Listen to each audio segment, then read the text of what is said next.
Обирът на банката мина успешно. Карай по-бързо! Защо спираш? Колата се развали! Какво ще правим? Полицията ще ни намери! Виж, там има къща!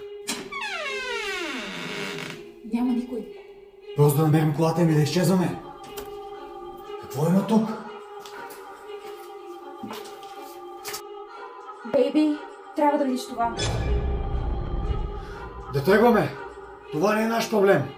Няма как да я оставим тук. Добре, аз ще я освободя, а ти иди да намериш колата им. Моля ви, просто не вземете парите и ни оставете. Не ви искаме парите. Тогава защо сте в дома ни? Искаме да освободим момичето в мазето ви. Това не е обикновено момиче. За това сме я заключили там. Ето ги. Спокойно, ще те спася. Кайде, спасена си.